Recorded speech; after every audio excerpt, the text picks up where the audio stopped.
Psaume 50.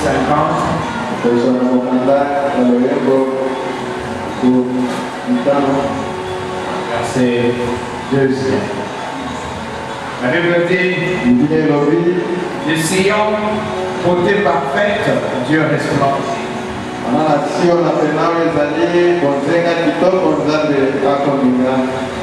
De Sion, beauté parfaite, Dieu resplendit.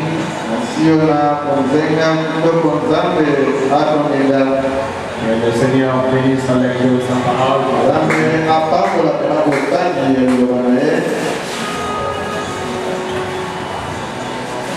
Une fois, je vous avais vu ici le prophète disant une déclaration super importante.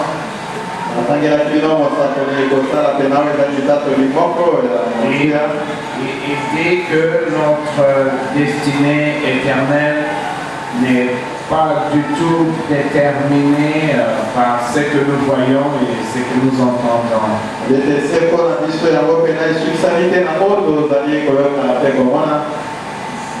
Donc notre destinée éternelle n'est pas du tout déterminée par ce que nous voyons et ce que nous entendons.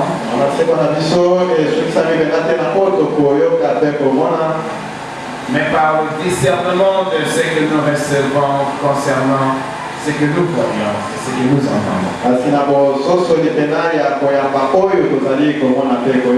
Et notre façon de venir à l'église est particulière.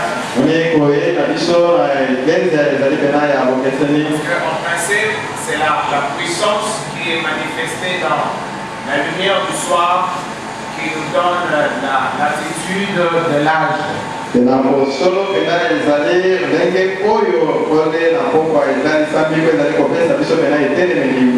qui croyons au message du temps de la fin, nous venons différemment à l'église. Parce que nous comprenons par là la révélation du temps de la fin qui visite nos esprits et qui nous révèle le plan de Dieu. C'est-à-dire que quand nous écoutons l'évangile selon Malachie 4, nous ne l'écoutons pas par l'oreille ordinaire. Amen. Nous l'écoutons différemment. Parce que, comme nous le disons toujours, Dieu a un objectif. Oh, de Sion, beauté parfaite, Dieu resplendit. Mais Dieu ne resplendit pas quand il ne vous a pas envoyé un message. Dieu ne peut pas resplendir quand il ne vous a pas envoyé l'invitation. C'est dans l'invitation là où il vous signifiera le sens de cette approche. Non pas des églises ordinaires. Les églises ordinaires. Pas seulement l'envie de prier sur l'invitation.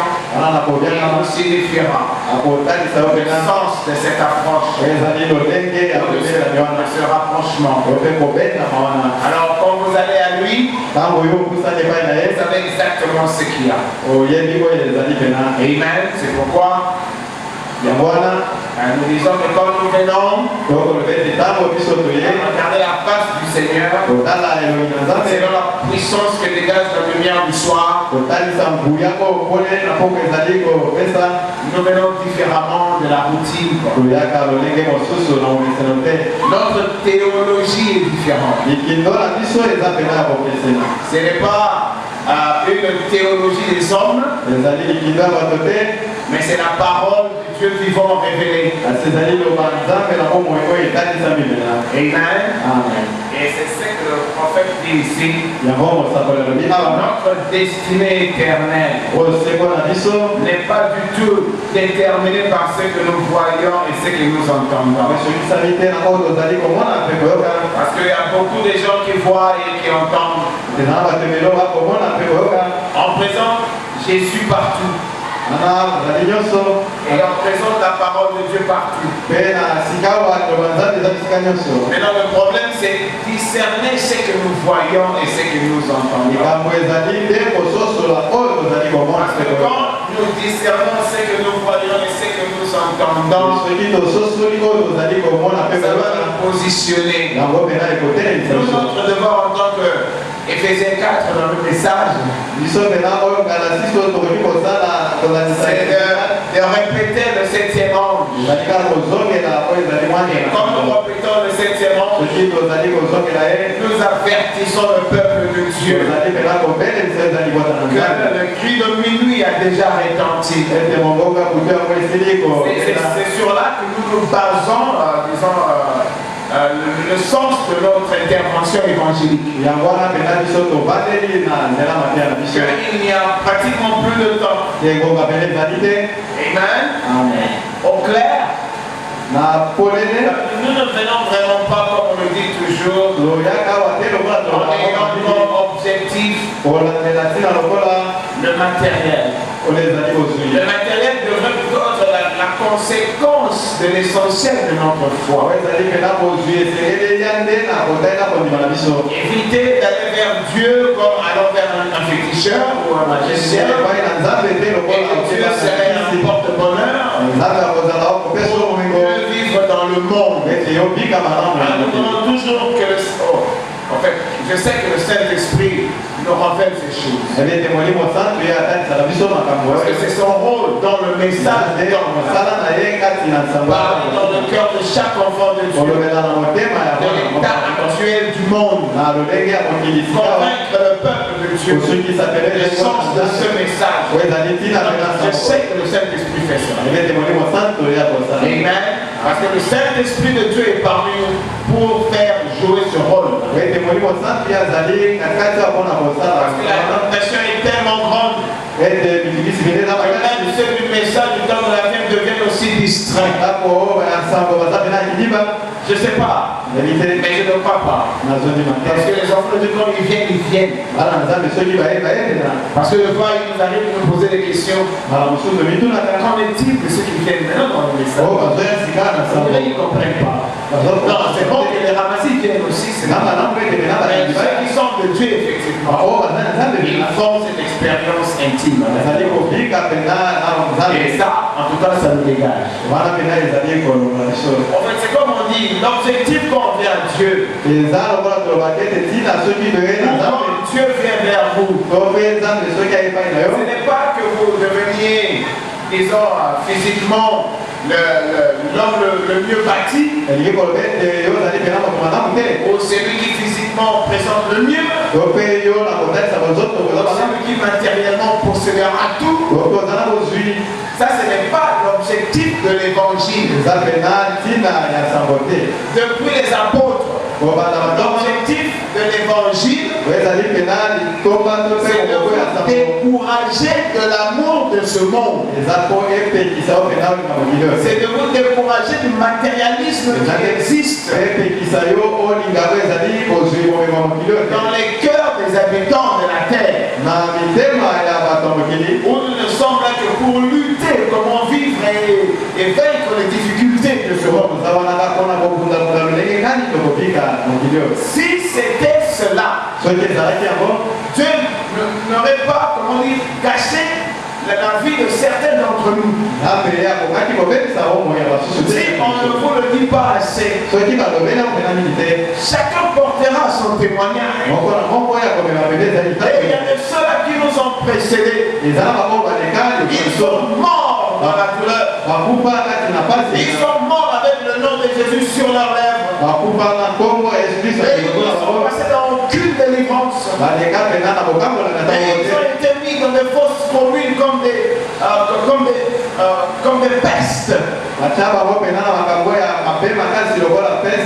des fausses communes, on les abattait comme des chiens. Et on les enterrait ensemble comme des rien.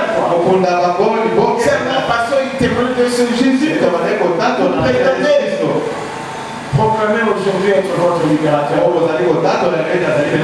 Si c'était vraiment le matériel, alors les Jean-Baptiste ne ne seraient pas morts de la manière dont ils sont morts. Les Paul et les autres. Oh là là, mais il faut lire la Bible. Que leur vie ne comptait plus. C'était seulement aller vers Christ et gagner Christ, point barre. Et ils vivaient petiment. Et la Bible dit que Dieu choisissait parmi ce monde des gens simples. Et Manasseh nous a ramené dans cet esprit de choses. Cela n'empêche que Dieu bénisse aussi certains parmi eux. Cela n'empêche qu'il peut venir toute l'église, il peut venir des millionnaires, vous avez les belles voitures, tout ce que vous voulez, mais ce n'est pas l'objectif de l'évangile. Pensez au bien-aimé du Seigneur. Avec qui il était? Il était avec Jean-Baptiste. Il se voyait là. Ah oui. Et juste quand il l'a amené au zoo, Jean-Baptiste pouvait encore être plus riche que qui que ce soit. Mais il n'a pas eu de vie. En fait, les humains ne comprennent pas que quand Dieu vient dans le monde et qu'il parle à chacun de nous, ce n'est pas qu'il veut nous faire gagner le monde d'à présent. Parce que le monde d'à présent, c'est le faux, le véritable monde qui vient. C'est un temps, c'est une dispensation de guerre. C'est une dispensation de la vanité. Que ce soit riche, que ce soit pauvre, tous les malheureux. Alléluia. Le bonheur que le Seigneur tire en vous, c'est quand l'amour que vous portez pour lui est plein. Vous manifestez cet amour dans sa plénitude. Quand Paul a été entré dans cette révélation, que ce soit la nudité, que ce soit la faim, la disette, la pauvreté, la mort, rien. Il n'était pas allé à Dieu comme allant chez un féticheur, ou un magicien, ou un porte-bonheur. Non, je vais aller à Dieu, je n'aurai plus de faim, je vais aller à Dieu, et ma vie est assurée. Et on ne s'est pas donné pour nous assurer ici-bas. Ça peut être le cas en conséquence. Tout comme ça ne peut pas non plus être le cas. Oh là là, il y a de ceux qui nous ont précédés dans l'évangile. Ils n'ont eu que épreuve sur épreuve. Et ils ont gardé leur foi. Vous ne lisez pas dans la Bible. D'autres ont été persécutés, massacrés, toutes ces choses-là. Ils erraient ça et là. Ils étaient chassés. Parce qu'ils proclamaient le nom de Jésus. Quand tu viens, tu penses que le Jésus du temps de la fin est différent de Jésus du temps. Non, ça c'est la doctrine des églises où vous allez. Et je sais que généralement ce sont les pentecôtistes qui ont adopté cela. C'est là qui s'habille toujours en cravate, en veste, en chaussures coco, il est bien parfumé. Et c'est ça le meilleur que Dieu donne à l'homme. S'il avait une voiture de je ne sais quoi là, Dieu lui donne une 4x4, je ne sais pas. Et puis s'il était à Massina, il quitte, il va à Bombay. Ça c'est le type de Dieu qu'on vous donne.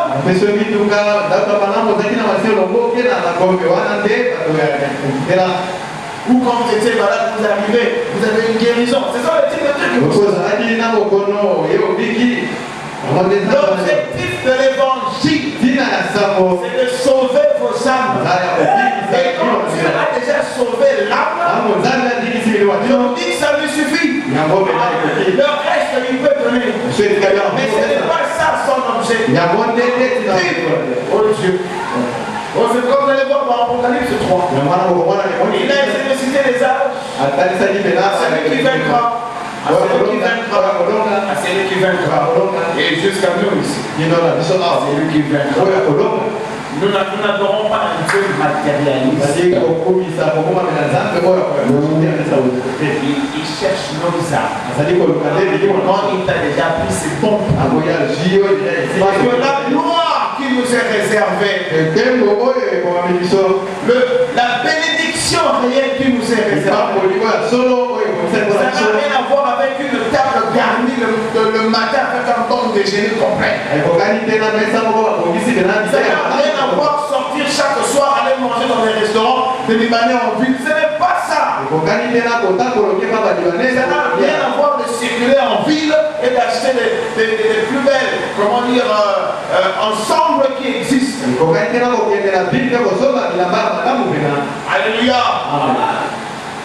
Dieu cherche les âmes. Et c'est ça l'essentiel. Il nous prépare. Quand il prendra sa revanche par rapport à cette dispensation de la rédemption. Parce qu'à cause de la dispensation de la rédemption, Dieu était obligé de nous humilier. Oui, de nous laisser traverser la vallée de l'ombre de la mort. De nous laisser traverser une période de haut et de bas. Mais dans sa perfection, on ne comprendra jamais la gloire qui vient. Je vous dis, imaginez les amis du Seigneur. Il y avait les Jean-Baptiste, il y avait les Paul, les Pierre et consorts. Ils n'ont vécu pratiquement aucune vie. Ils étaient persécutés ça et là. Ils pouvaient aller à Phrygie, ils pouvaient aller en Libye, ils pouvaient aller en Syrie. Ils fuyaient la persécution.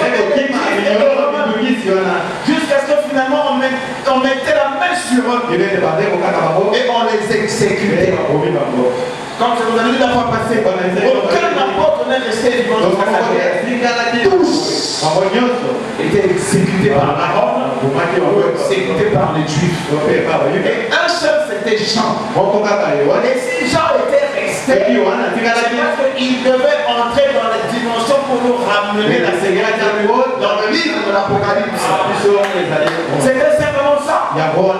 Mais le peuple qui était suscité par leur message, c'était un peuple qui n'a connu que persécution sur persécution.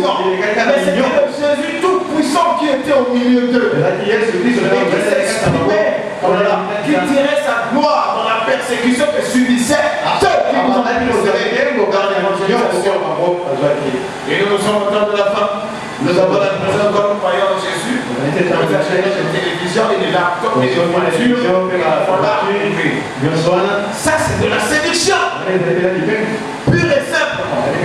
Oh, nous savons que les humains ont des besoins. Et ce n'est pas votre Seigneur qui ignore cela. Mais vous devez découvrir les traces. Vous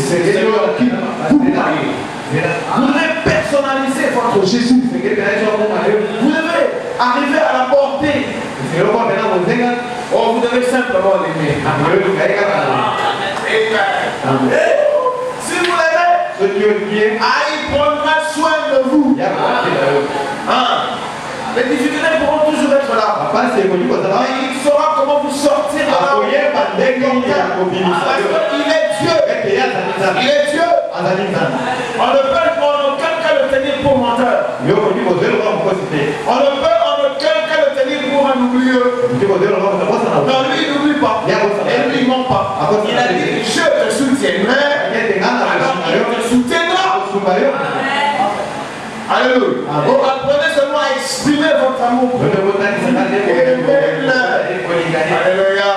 Aimez le Seigneur Jésus. Aimez la parole de Dieu. Si vous demeurez en moi, si vous gardez mes commandements, alors parlez, j'écouterai. Aimez-le simplement. Oh, aimez-le et il s'occupera de vous. Tu pourras même être distrait. Oh, il va commander les choses pour vous. Il va aller dire à mon fils. Oh, la persécution peut durer. La colère peut durer. Oui, mais un jour il te surprendra. Mais sachez que l'objectif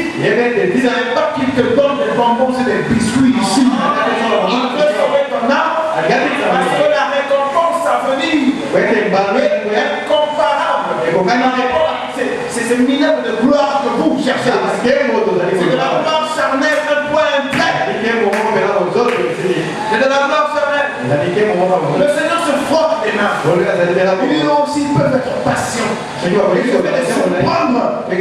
Parce que cette vie ici, ça n'exprime pas la puissance et la grandeur de Dieu. Vous pouvez vivre dans la plus belle maison que le monde n'ait jamais construite.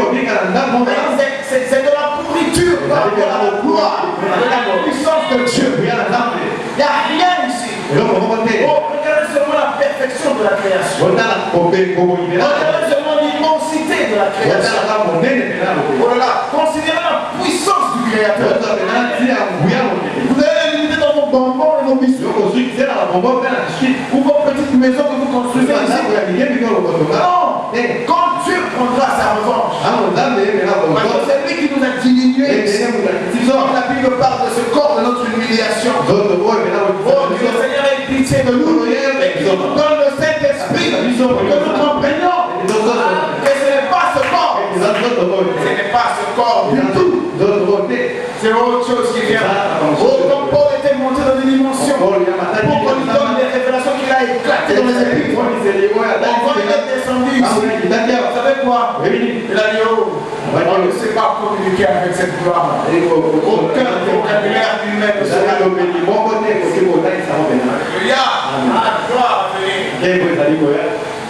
Quand la Bible dit que Dieu a préparé des choses glorieuses pour son peuple. Je vous en prie, ce n'est pas la plus belle voiture qui sortira de l'Allemagne. Vous les Japonais, vous ne comprenez pas.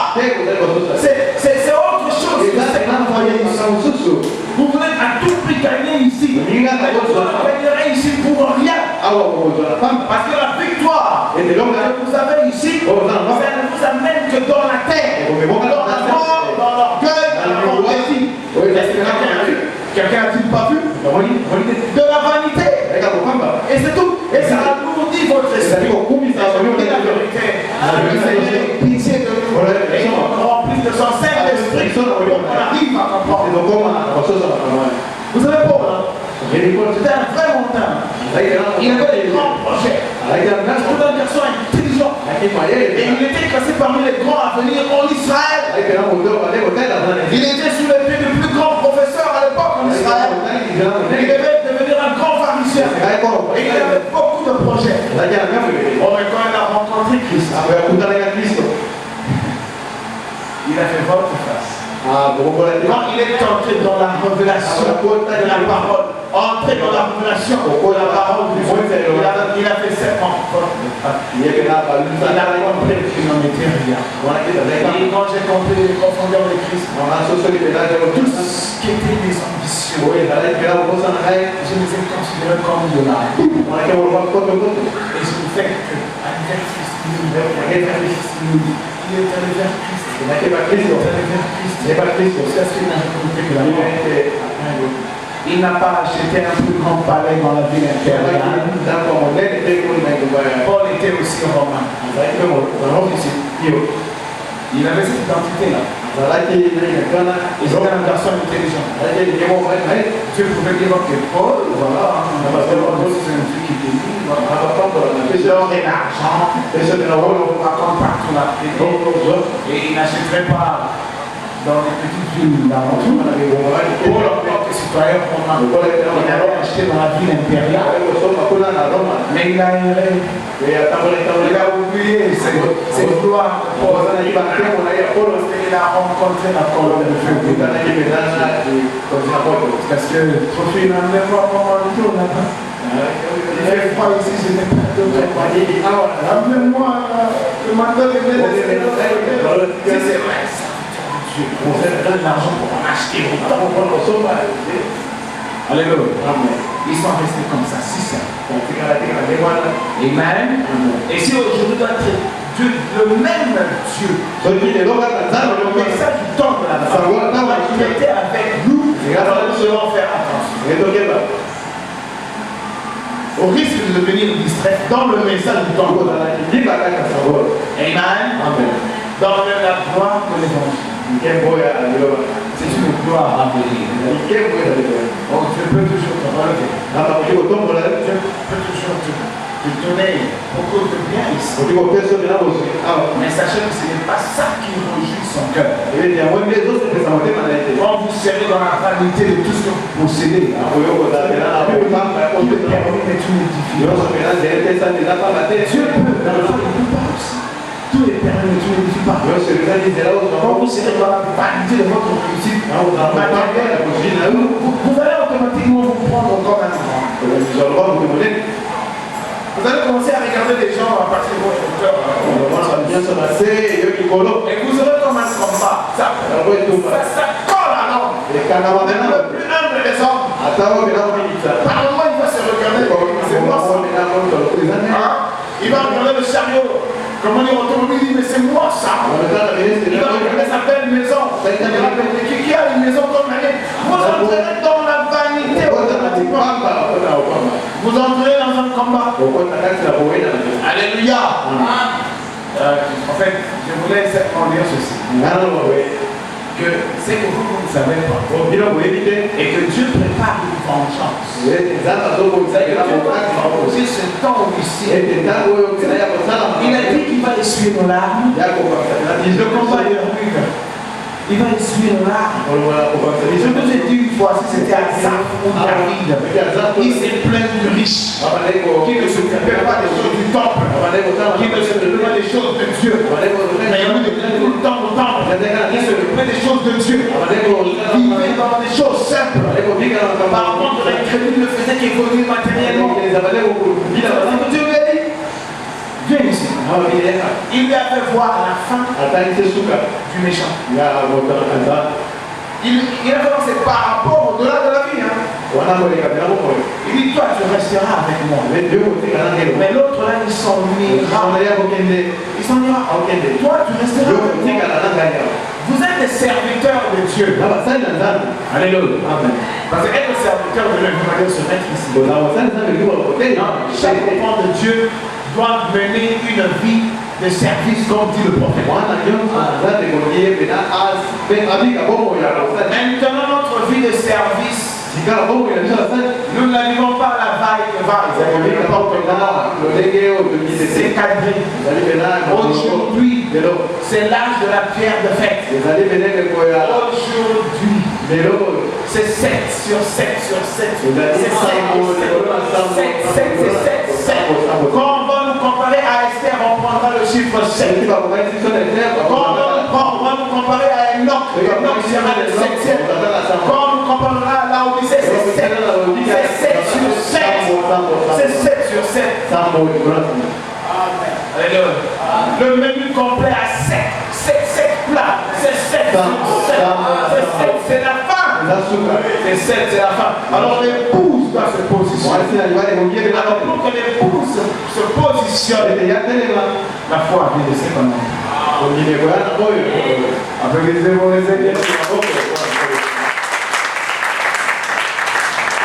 et si on côté parfait, Dieu a resplendi. Maintenant, il ne resplendit pas quand il vous achète, comme je viens de le dire, je ne sais pas quoi, nous attendons l'épouse finalement discerne le temps.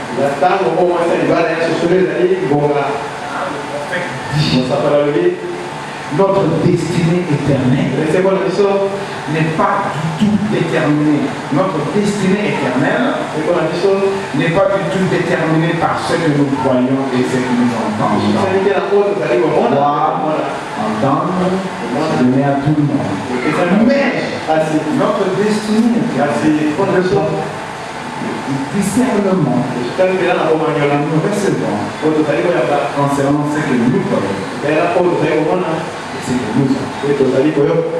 Et si nous voyons ce que nous voyons, ce que nous entendons ce que nous entendons, ça doit nous positionner. Notre devoir c'est de parler de notre esprit en parlant. Il y a un problème de positionnement.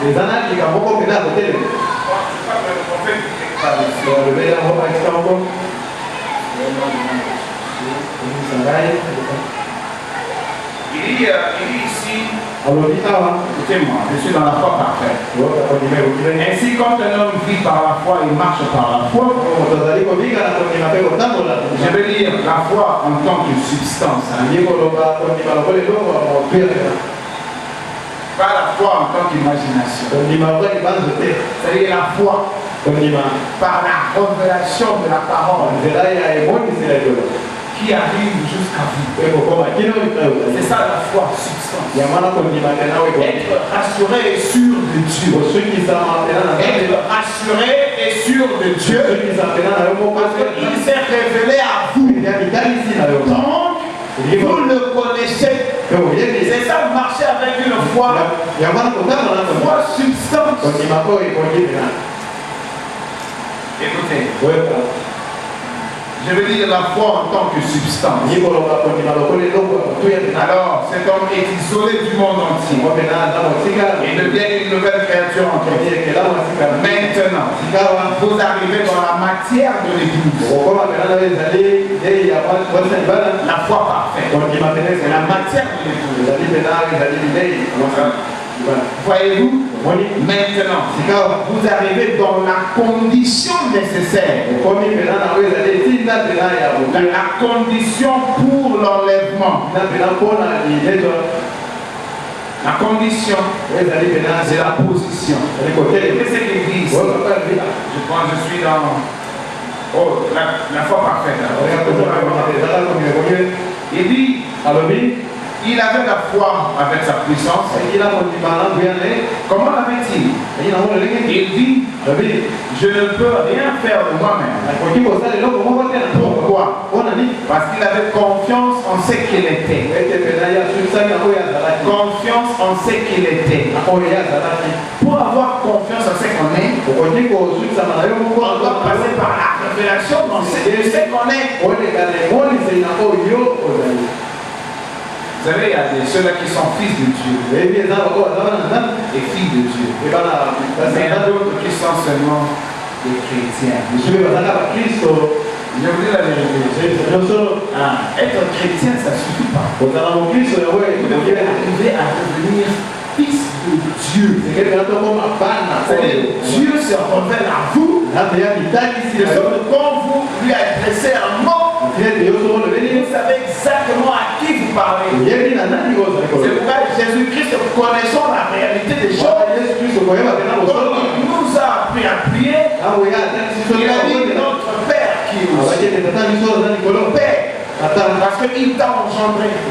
Or, quand Dieu t'engendre, c'est-à-dire que tu es un autre être surnaturel vivant dans la chair. La Bible dit, nous gardons dans ce vase d'argile, ce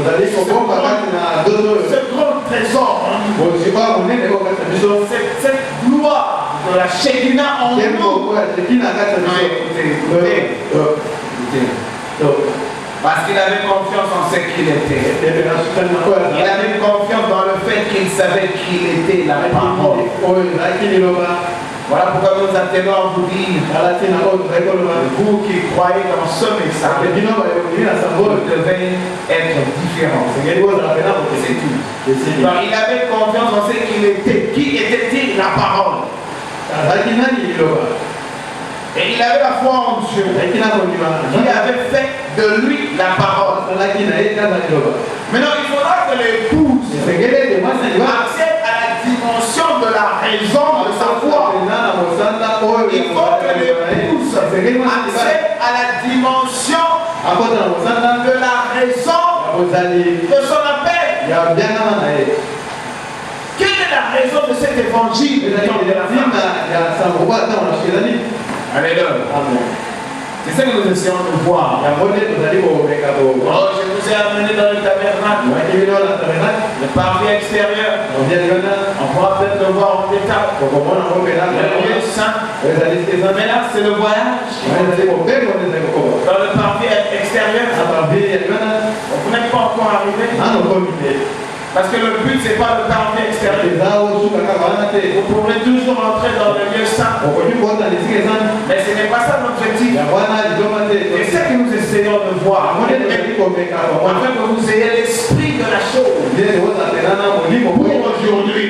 Sinon, vous ne deviendrez jamais fils de Dieu. Vous ne produirez rien par rapport à la raison de la manifestation de l'épouse de Jésus-Christ.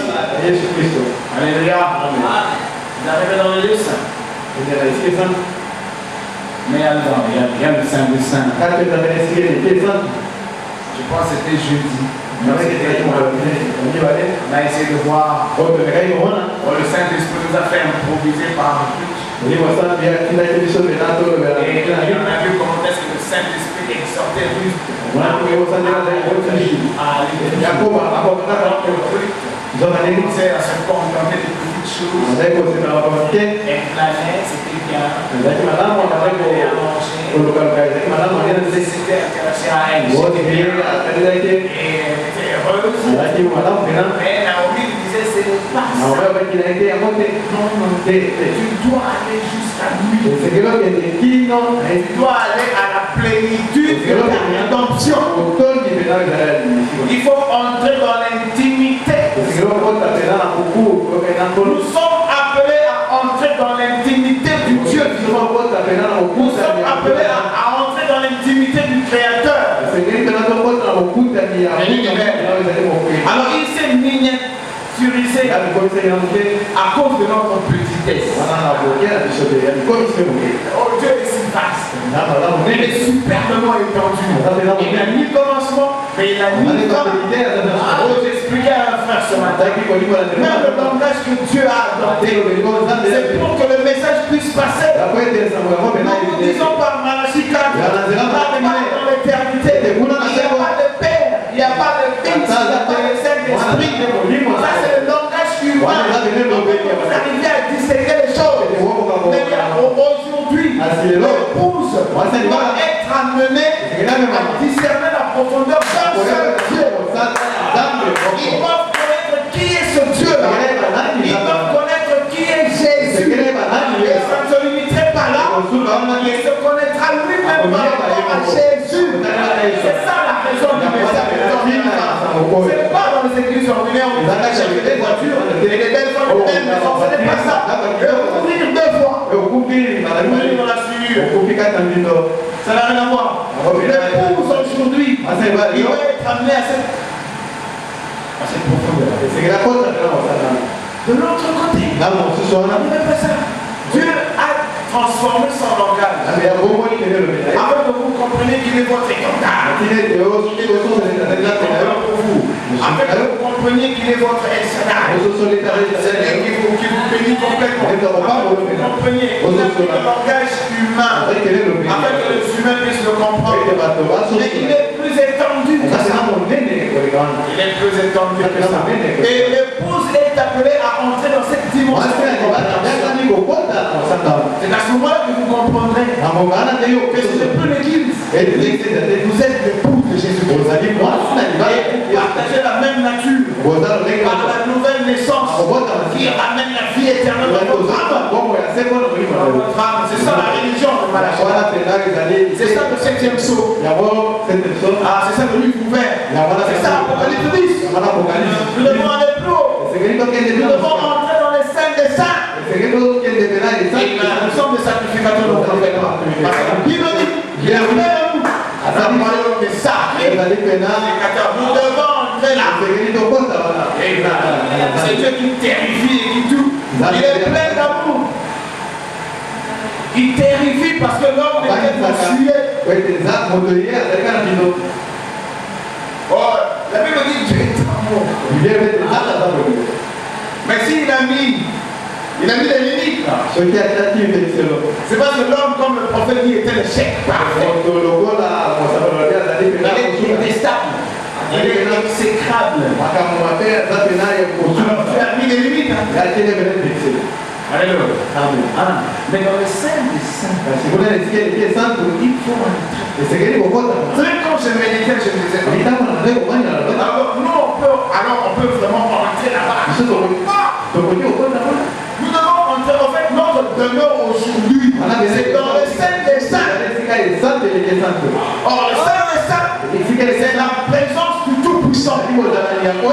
L'église peut être amenée dans la présence du Tout-Puissant. Si l'église n'est pas dans la présence du Tout-Puissant, vous allez mourir avec la Odyssée.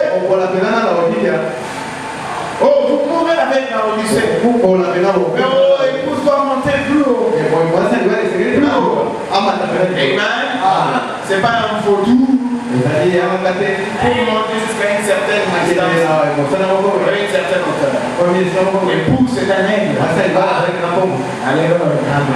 Par nature, on est obligé de monter. Alors il faut monter très haut. Il faut accéder dans la dimension des grandes révélations. Et la plus grande révélation, c'est le mystère de la personne de Jésus. Qui est celui qui nous a visité encore ici? Qui est celui qui est revenu ici? Le Fils de l'homme. Alléluia. Nous apportons la révélation. Qui est celui qui est descendu avec le livre ouvert? Quand vous comprendrez, quand vous le regarderez, la magie, excusez-moi de dire ça, enfin pas la magie, mais le surnaturel, ce contact-là, vous allez réaliser que lui, c'est vous. C'est à ce niveau-là que le pouvoir est amené. C'est là où vous n'accélérez jamais la foi parfaite. La foi de l'âge de l'époux. Parce que les églises n'ont pas la foi de l'âgement. Il faut ressembler au Fils de l'homme. Il faut vous identifier à lui. Et quand la pièce de terre s'implique à lui. Et c'est ça que nous essayons de voir. Nous devons entrer dans le sein des saints. De toute façon, même si c'était strict. Mais dans le sein des saints, il y avait la grâce, les chérubins avec lesquels Dieu juge le monde étaient coincés là dans le sein des saints.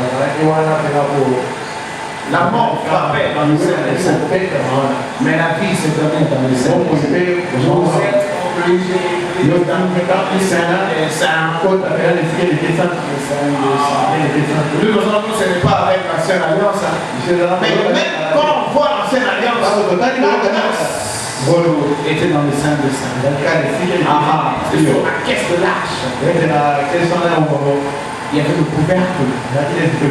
On l'appelle le propitiatoire.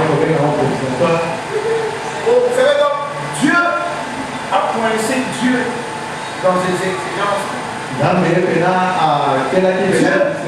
Dieu, effectivement, il veut faire le bien. Mais la foi vient de ce qu'on entend. Qu'est-ce que vous entendez? Mettez ça en pratique. Là, le propitiatoire était juste là. Et Dieu, alors que c'était le jugement là-dedans, Dieu a bloqué le jugement par les chérubins. Il les a collés sur le propitiatoire. Le propitiatoire, c'est le couvercle de la caisse de l'arche. L'arche de l'alliance. C'était le jugement. Parce qu'il y avait là dans l'arche les 10 commandements. C'est par le 10 commandements que Dieu a jugé le monde. C'est par la loi que Dieu a jugé le monde. Le jugement était là. Or, l'homme n'était pas capable d'accomplir la loi. Échec parfait. Donc l'homme déjà c'était un échec. Il ne sera rien produit. Oh, la gloire était bannie depuis l'Éden. Et on nous a livrés à la merci des démons. Démons de l'orgueil, démons de colère, démons de matérialisme, démons de m'as-tu vu, démons de comment j'étais habillé, comment je dépasse tout, démons de toutes ces histoires-là. Donc, résultat et là, il y avait le jugement. Parce que les tablettes des lois étaient là. Mais maintenant, entre les tablettes, le jugement et l'exécution du jugement, je pourrais vous amener des images peut-être. Je parlais de manière où vous imaginez ça. Sur la caisse de l'alliance, l'arche de l'alliance, Dieu a dit à Moïse, Tu vas mettre 2 chérubins de part et d'autre. Et le jugement de Dieu, il ne proclame pas, il exécute par les chérubins. Alors, entre l'exécution du jugement et la loi qui jugeait déjà, il y avait le propitiatoire.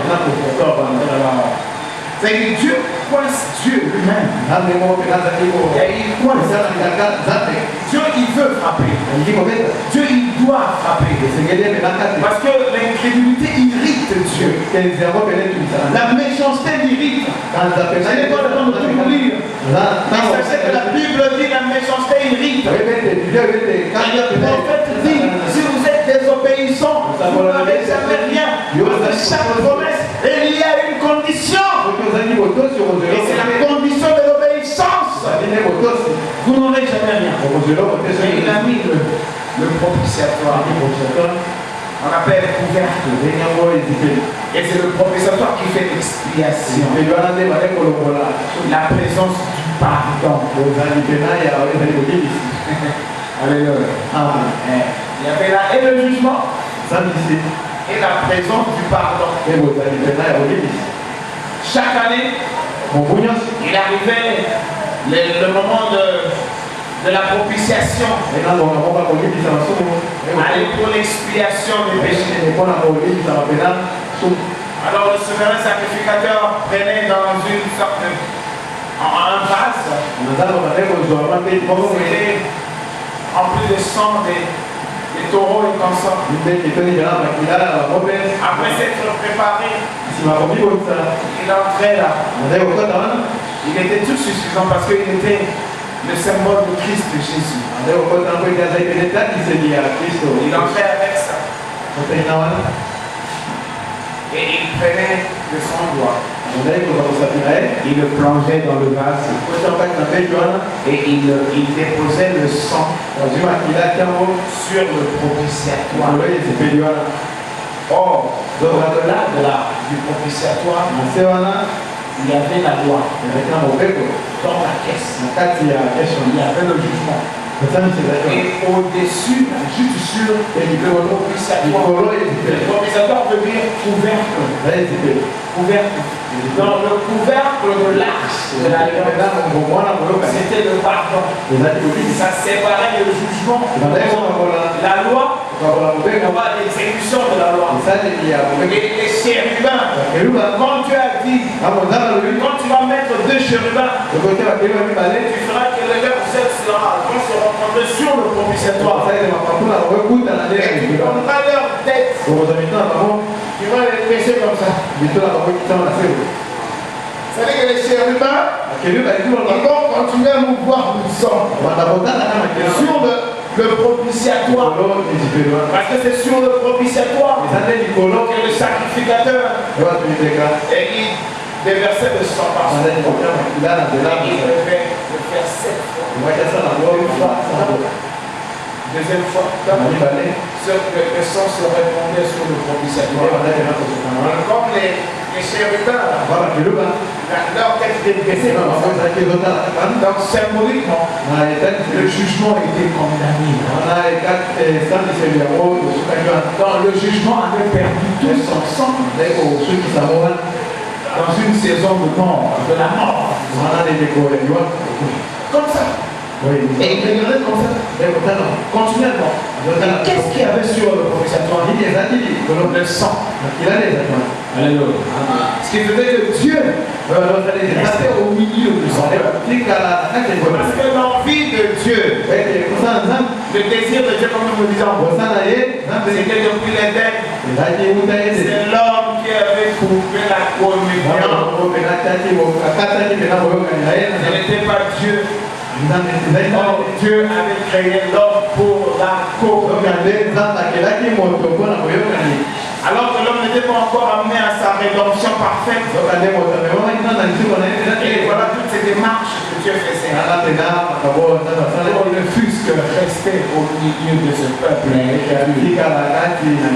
Israël, ils étaient vraiment alors bizarres comme peuple. Ils étaient toujours en train d'être comme petits démons qui s'adoraient. Pour le long des âges, Israël n'a Mais comme Dieu voulait rester au milieu d'eux, c'est pourquoi on a lu avec vous que chaque fois qu'on il parlait au sacrificateur, il disait là sur lequel oui, il mettait de l'encens, il montait vers l'Éternel. Et c'est là où je me rencontrerai. Or, dans le lieu saint, l'autel d'or, c'est ce qui donnait accès dans le saint. Donc c'est dans une adoration parfaite que vous entrez dans la présence de Dieu. Or, maintenant, pour accéder à l'adoration parfaite, c'est ce que nous essayons de voir. Or, l'adoration parfaite, ce qui nous conseille, c'est produire les éléments qui vont entasser en notre faveur l'assurance de participer à l'enlèvement. Or, les gens ne savent pas ça. Vous allez accumuler les expériences avec le surnaturel. C'est maintenant que nous disons que c'est un Dieu différent. C'est un Dieu qui joue dans une programmation précise. C'est quel temps? C'est la fin. C'est quel peuple? C'est l'épouse. C'est pourquoi? C'est pour partir. Et pourquoi doivent-ils partir? Parce que le jugement frappe déjà le monde. Alléluia. Le jugement frappe déjà le monde. Mais ils doivent continuer comme si de rien n'était. Parce que la Bible dit la malédiction ne surprendra pas. Surprend une femme. Alléluia. Amen. Et c'est ce que nous essayons. La fois passée, nous sommes allés jusque dans Exode 30. Le mélange des éléments qui amènent à l'adoration. Alléluia. Amen. Et nous avons vu, excusez-moi, nous avons vu dans le psaume ici. C'est très important. Quand le psalmiste dit ici,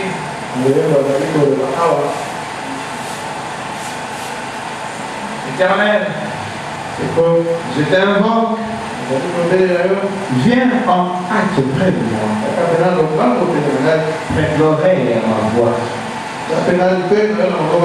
Quand je t'invoque,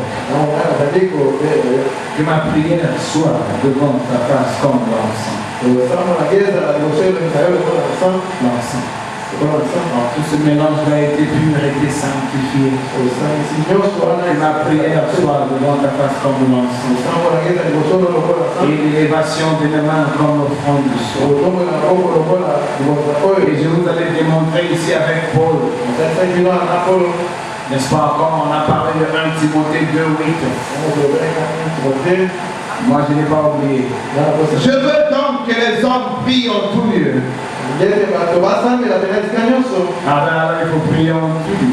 En élevant des mains. Élever les mains pures. Les mains pures. Mais vous n'êtes pas des musulmans. Pour avoir des mains pures. Parce qu'un fils de Dieu peut même avoir des mains salies, il les élève quand ils sont des mains pures. Parce que les mains pures, c'est l'état de votre âme. Amen. Amen.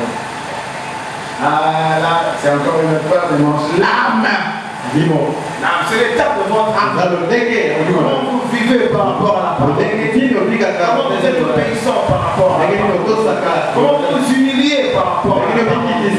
Votre amène à quelle nature? Parce qu'il y a des amènes et des amènes. Faites attention aux amènes et aux amènes. Je veux donc que les hommes prient en tout lieu, en élevant des mains sans colère, de mauvaise pensée. Amen. Amen. Et nous l'avons vu avec vous. Vous savez quand laissez-moi un peu voir.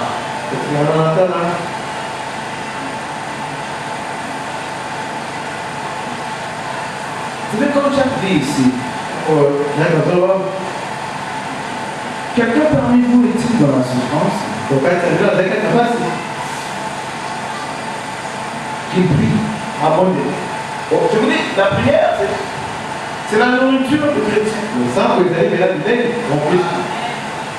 La prière, c'est le bonheur. La prière, c'est la raison de vivre. La prière, c'est la puissance. La prière, c'est la délivrance, c'est la liberté. C'est la bénédiction, c'est l'assurance. C'est la sécurité. La prière. Mais maintenant, cette prière. Maintenant, c'est cette prière-là. Comme nous l'analysons. Quel type de prière faisons-nous? Je vous avais dit non. La raison de la création, c'est la rédemption. Quand Dieu exauce notre prière, c'est la preuve de la rédemption. De Sion, beauté parfaite. Dieu est l'esprit. Dieu doit s'exprimer au travers de chacun de nous. Et de la foi qui est postée en nous. Mais comment Dieu arrive-t-il à nous? C'est ça la raison de Malachie 4. Oh, quand vous l'écoutez, il ne fait que répéter les mêmes choses. Écoutez le 7e ange. Il ne disait que les mêmes choses. Tout tourne autour de la manière dont vous vivez avec vos parents. Tout tourne autour de la manière dont vous vous accaparez de la bénédiction de la parole. Tout tourne autour de votre consécration dans la parole. Tout tourne autour de la confirmation de la part, de la présence du Saint-Esprit dans la vie. Tout tourne autour de la production ou de la conséquence de la présence du Saint-Esprit dans la vie du croyant. C'est cet état d'être qui vous conduira jour après jour, semaine après semaine, année après année, saison après saison, à en passer des expériences qui vont vous amener à la dimension de la foi parfaite. Parce que la foi de l'enlèvement est liée à la guérison. Selon le prophète. Elle est liée à la guérison. Parce que la translation que nous connaîtrons, ce sera la guérison de ce corps. Et ça ne sera pas un cadeau. Ça ne sera pas comme un non. Vous devez mener une vie chrétienne et avoir des expériences qui vous rassurent que Dieu est avec vous. Cette foi-là, allons grandissant. C'est pourquoi le message nous a été envoyé. Parce que le 7e ange, il est le gardien de la chambre du roi. Le 7e ange a la clé de la porte de la chambre du roi. Et pour votre information, la chambre du roi est ouverte. Mais alors, qui va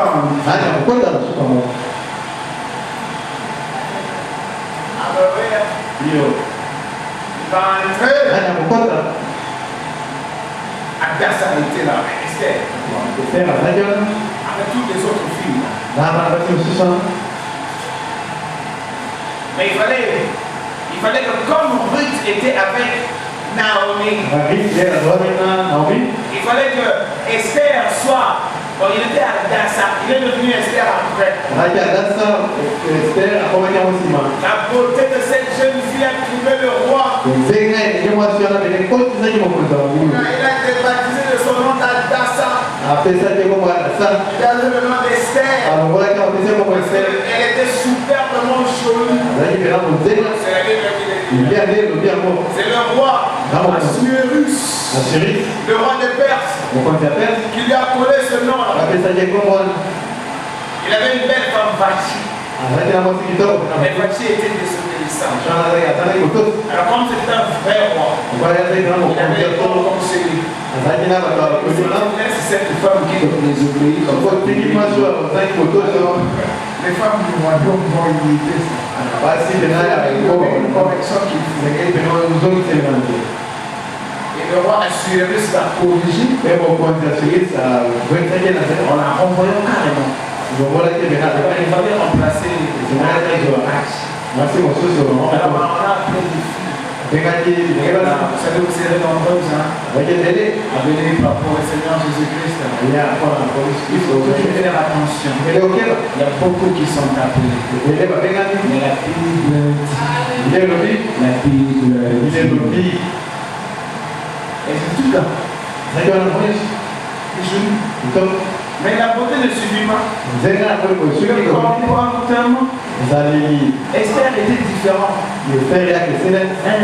Tandis que les autres. Parce qu'il y avait des gardiens. Il y avait un certain Asgat. Lui, il était aussi le Luc du roi Assuérus. Lui, il était le gardien des concubines. Le concubinage, c'est pas sérieux. Mais de l'autre côté, plus bas, il y avait Égal. Lui, c'était le Luc du roi aussi. Il était le gardien des femmes. Alors Esther avait trouvé grâce, avait marqué ce surveillant du roi.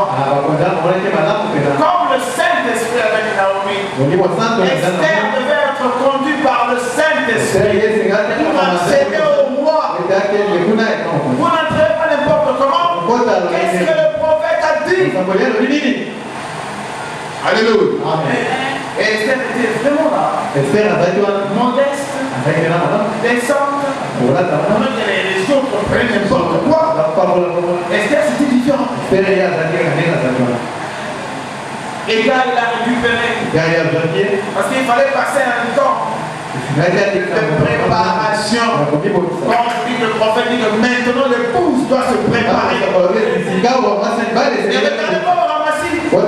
Il doit être là. Regarde à toi-même la direction de ton cœur. C'est quoi la parole de Dieu? Alléluia. Amen. Parole de Dieu que nous avons reçue nous a apporté la révélation en qui nous croyons. Ce n'est pas moi non, nous sommes que c'est compliqué. C'est trop éparse. C'est trop éparse.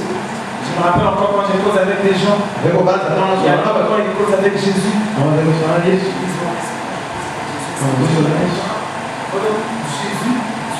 Jésus m'écoutait. Il y a des gens qui pensent tout le monde comme ça. Ou le Saint-Esprit qui m'amène chez Dieu. Les catholiques, ils ont ajouté même Marie. Parle à ton fils. C'est trop dépassé. Le prophète dit qu'on se porte de la femme. Rassuré de la révélation. Et c'est au fond un seul Dieu qui se manifeste Père, qui se manifeste Fils. C'est ça ses propres fonctions. Et cette offre de regarder qu'à lui. Vous ne voyez que lui seul. Le seul. Et quand vous parlez à lui, c'est que quand tu n'as pas un Dieu, c'est un Dieu, c'est lui. Ça augmente la puissance. Ça rassure. Sinon, j'ai convaincu le Fils et le Père. Donc maintenant, on peut voir la même. Là, c'est le satanisme. Et quand cette révélation de Jésus-Christ vous arrive, le mystère est que vous découvrez votre propre révélation au travers de Jésus-Christ. Alléluia. Oh, il y a à boire et à manger. On va voir ça plus tard. C'est comme je vous dis ici. Le sillon beauté parfaite. Dieu doit resplendir. Mais vous devez prendre position. Le message c'est différent. Nous devons entrer dans le sein des saints. Et si finalement, en ce qui nous concerne, le rideau qui barrait la route, parce que chaque rideau qui barrait là était un jugement. Je vous avais dit la fois passée, le souverain sacrificateur, même s'il fait des libations, quand il entre là, il a une corde, il a des clochettes qui font. Donc ça c'est ceux qui sont dans les spectacles qui sortent du milieu. C'était terrible pour entrer. Nous sommes entrés là.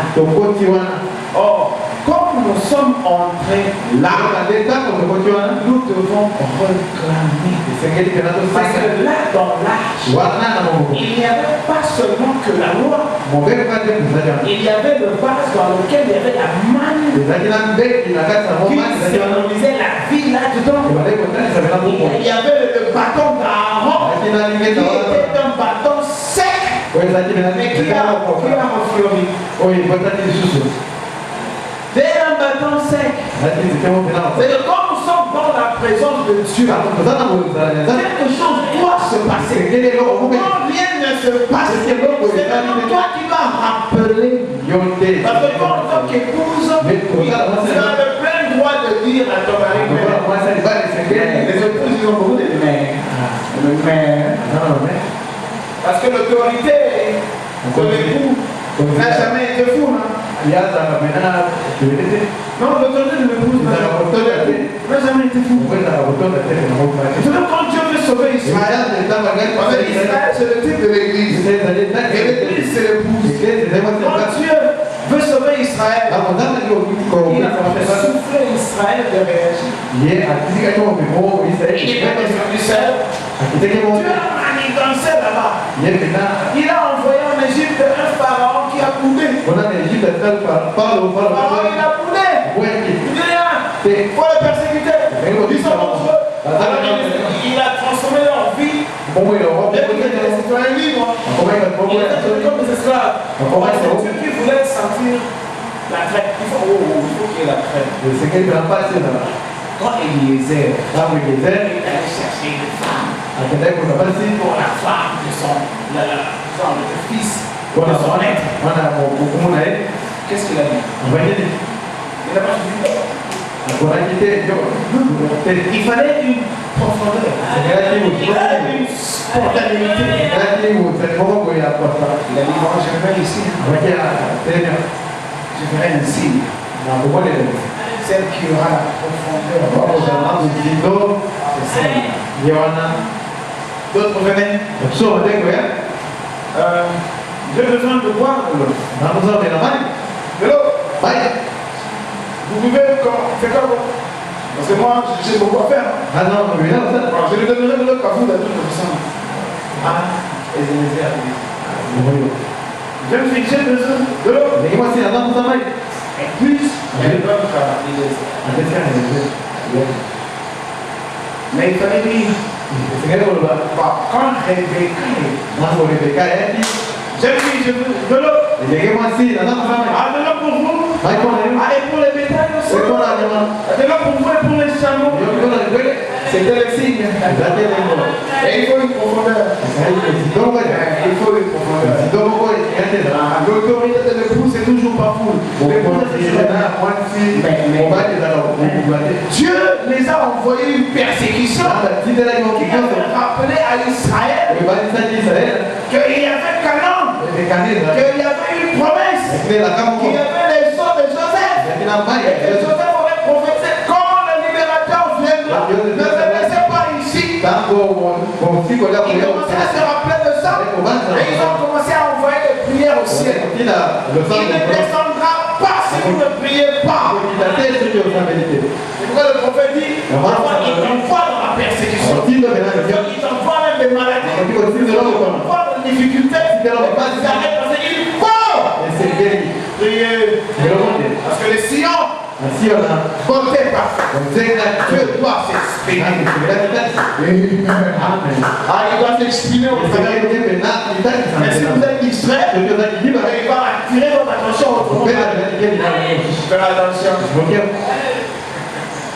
Hein? Israël a commencé là.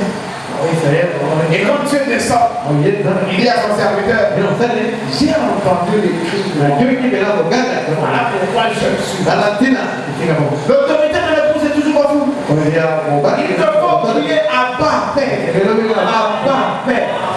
Il faut que Dieu vienne. Abba Père. C'est toi qui l'appelles. C'est la terre qui toujours attirer le ciel et le bas. Sinon il ne descendra pas. De Sion, côté parfait. Tu as répondu. Et le prophète dit, je termine. Il faut être dans des conditions. Il dit ici dans le compte à vous. Et je prie. Non, disons ici.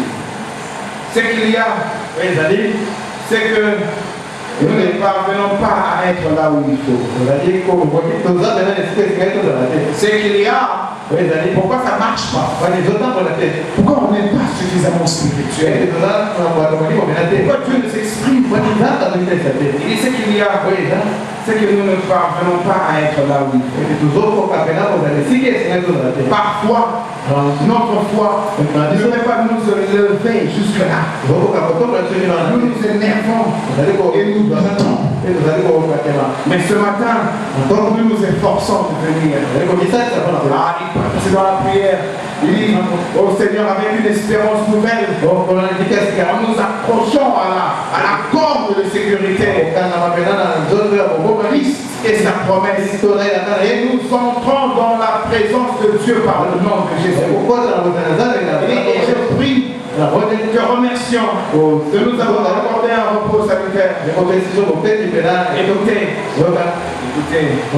Et qu'ainsi le Saint-Esprit puisse nous utiliser pour l'accomplissement de la parole de Dieu. Et nous placer en position. Alléluia. Quand nous disons que l'objectif de l'évangile, ce n'est pas nous envoyer à Bombay, nous envoyer à Paris, à ministrer aux États-Unis. C'est le salut. Et si quelqu'un a vraiment envie de cette réédification, c'est Dieu. Voyez-le. Depuis le temps passé, jusqu'à aujourd'hui, il n'a fait que travailler. Toute cette grande démarche dans la vie de Malachie 4, ce n'était